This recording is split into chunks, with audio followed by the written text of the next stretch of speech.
গ্ৰহণ কৰে আৰু চৰকাৰ হোৱাৰ পাছত পৰৱৰ্তী বিষয়টোক লৈ আমি আলোচনা কৰা নাই। নিশ্চিতভাৱে অনাগত এই অধিৱেশনৰ পাছত আমি অসমৰ মাননীয় শিক্ষামন্ত্ৰী, অসমৰ মাননীয় মুখ্যমন্ত্ৰীৰ লগত সাক্ষাৎ কৰিম আৰু সেই সাক্ষাৎ কালতে আমি অনাগত দিনত কোনটো দিনত বা কোন সময়ত কেনেধৰণৰ স্পেচিয়েল টেট পতাৰ সিদ্ধান্ত অসম গভৰ্ণমেণ্টে কৰিছে তাৰ বিষয়ে আমি তেখেতসকলৰ পৰা জানিব পাৰিম আৰু তেখেতসকলৰ পৰা জানিব পৰাৰ পাছত আপোনালোকক আমি জনাম আৰু আপোনালোকৰ জৰিয়তে অসমৰ প্ৰত্যেকজন আমাৰ শিক্ষিত যুৱক যুৱতী আছে, মিচিং যুৱক যুৱতী আছে, এখেতসকলক প্ৰিপেৰেশ্যন কৰি থাকিবলৈ মই অনুৰোধ জনাইছোঁ, কাৰণ স্পেচিয়েল টেট অসম চৰকাৰে পাতিব। এক্সিকিউটিভ আৰু অসম চৰকাৰক আমি অৱগত ইতিমধ্যে কৰি থৈছোঁ। 151খন গাঁও আমি টাপু নামপাই টাপু অঞ্চলত বনাঞ্চলত এখেতসকলে 151 পৰিয়ালক ইতিমধ্যে সংস্থাপিত কৰিছে আৰু মাজত 83 ইলেকশ্যনৰ এছেম্বলি ইলেকশ্যনৰ আগত 83টা ফেমিলিক গুইজান বোলা এটা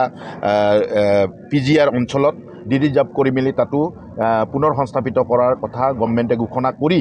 তেখেতসকলৰ হাতে হাতে ম্যাদী পাট্টা তুলি দিয়াৰ ব্যৱস্থাও অসম গভৰ্ণমেণ্টে কৰিছে আৰু বাকী থকা যি লাইকাৰ ফেমিলি থাকি গ'ল সেই ফেমিলিৰ কাম কাজো ইতিমধ্যে উপায়ুক্ত তিনিচুকীয়া উপায়ুক্ত মহোদয়ে কাম কাজ কৰি আছে আৰু দদিয়াৰ যিটো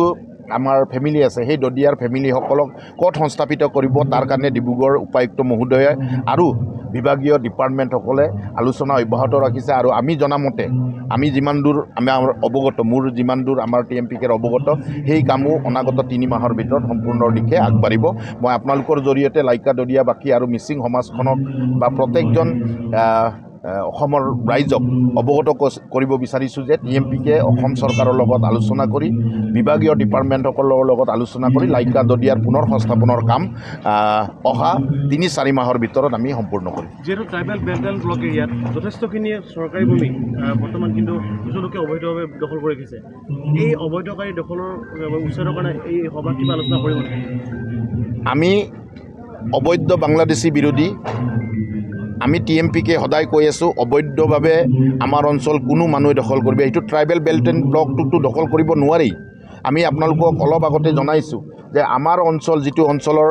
অঞ্চলত আজিৰ দিনত সকলোতকৈ অসমৰ সকলোতকৈ যদি ভূমি যদি সংৰক্ষিত কৰি ৰাখিছোঁ মিচিং মানুহে ৰাখিছোঁ আৰু ট্ৰাইবেল বেল্ট এণ্ড ব্লক যদি আমি সংৰক্ষিত ৰাখিছোঁ মিচিং মানুহে ৰাখিছোঁ। কিন্তু শ বছৰ ধৰি 100 বছৰ ধৰি খিলঞ্জীয়া অসমৰ মানুহ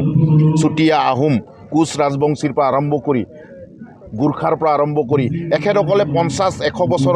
আমাৰ ট্ৰাইবেল বেল্ট এণ্ড ব্লকত এখেতসকলে বসবাস কৰি আছিল। তেখেতসকলকো আমি অসম চৰকাৰৰ লগত আলোচনা কৰি তেখেতসকলৰ ইয়াতে নিয়মীয়াকৈ বা পাৰ্মানেণ্টলি থাকিব পৰা ব্যৱস্থা বা মাটিৰ অধিকাৰ দিয়াৰ কাৰণে আমি চৰকাৰৰ লগত আলোচনা কৰি এখেতসকলক দিয়াৰ অধিকাৰৰ পৰা আমি বঞ্চিত কৰা নাই। তো আমি আজি ক'ব বিচাৰোঁ যে অবৈধভাৱে ট্ৰাইবেল বেল্ট এণ্ড ব্লকত কোনো অবৈধ বেদখলকাৰী ইয়াতে থাকিব নোৱাৰিব। এইটো আমাৰ শেষ সকিয়নি, গভৰ্ণমেণ্টে তাক উচ্ছেদ কৰক আৰু যিবোৰ অঞ্চলত আছে এইটো জোনাইতে হওক, সেইটো আমাৰ চিচিটঙৰ ট্ৰাইবেল বেল্ট এণ্ড ব্লকেই হওক, সেইটো সুবনশ্ৰী ট্ৰাইবেল বেল্ট এণ্ড ব্লকেই হওক, সি পাবৈ ট্ৰাইবেল বেল্ট এণ্ড ব্লকেই হওক, সি সকলো অঞ্চলৰ পৰা মিচিং অধ্যুষিত অঞ্চলৰ পৰা অবৈধ বাংলাদেশী অনুপ্ৰৱেশকাৰীক উচ্ছেদ কৰিবই লাগিব গভৰ্ণমেণ্ট। আৰু আমি ইয়াতে আমাৰ ড্ৰাফ্ট ইয়াতে বিশেষ বেছি আমি আলোচনা নকৰোঁ, আমি গভৰ্ণমেণ্টক অৱগত কৰিম যে এখেতসকলক উচ্ছেদ যদি নকৰে তেতিয়াহ'লে আমি নিজাববীয়াকৈ আমাৰ কাম আমি অব্যাহত ৰাখিম। কাৰণ আমি নিয়মক আমি ভাঙিব নিবিচাৰোঁ কাৰণে আমি আমাৰ লিষ্ট গভৰ্ণমেণ্টক দিম। গভৰ্ণমেণ্টে যদি উচ্ছেদ নকৰে তেতিয়াহ'লে তাৰ ব্যৱস্থা কিন্তু TMPK